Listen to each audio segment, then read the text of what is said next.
আসসালামু আলাইকুম। সবাই কেমন আছেন? ভালো আছেন নিশ্চয়ই। কি অবস্থা? অনেক দিন সবার সাথে যোগাযোগ নাই। কি বিষয় কিছুই বুঝি না।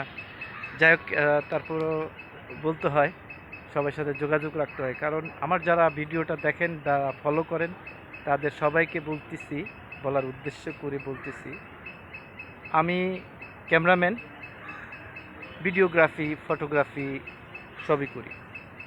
ঠিক আছে? আর পাশাপাশি ইদানিং একটা গাড়ির চাকরি নিয়েছি, প্রাইভেট। ওই চাকরিটা বৃহস্পতিবার বিকেলে আর শুক্রবার সারাদিন আমার ছুটি থাকে, যার কারণে আমার আগের প্রফেশন যেটা ছিল ভিডিওগ্রাফি, ফটোগ্রাফি, সেই কাজটা আমি করি এবং করতেছি।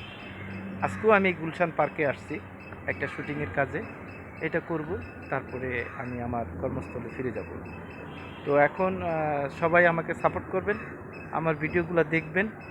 আমাকে যদি কেউ কাজ দিতে চান, কাজ করাতে চান, ক্যামেরার ব্যাপারে আমার সাথে যোগাযোগ করবেন। আমার নাম্বার ফেসবুকে আছে, হোয়াটসঅ্যাপ, ইমো, যেখানে যেভাবে যোগাযোগ করতে পারেন যোগাযোগ করবেন। যদি কারোর কাছে নাম্বার না থাকে, আমার সাথে যোগাযোগ করে নাম্বারটা নিয়ে নেবেন।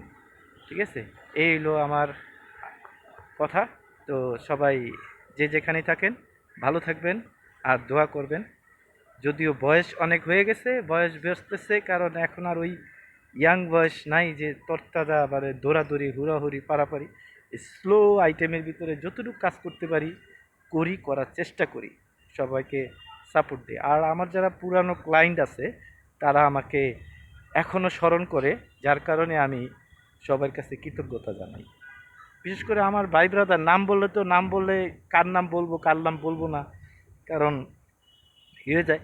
আমার কথা হইলো, আমার মানে শুভাকাঙ্ক্ষী যারা আছে, যারা আমার ক্যামেরার সাথে জড়িত, আমি যাদের সাথে চলাফেরা করি, আমার ব্যবহার আচার জানে আমি কীরকম কাজ করি, যার কারণেই আমারে অনেক দিন পরে হলো আমারে খোঁজ করে, এই ভাইয়া কই আছেন, আমার একটা কাজ আছে, কাজটা করে দেন, এই সেই।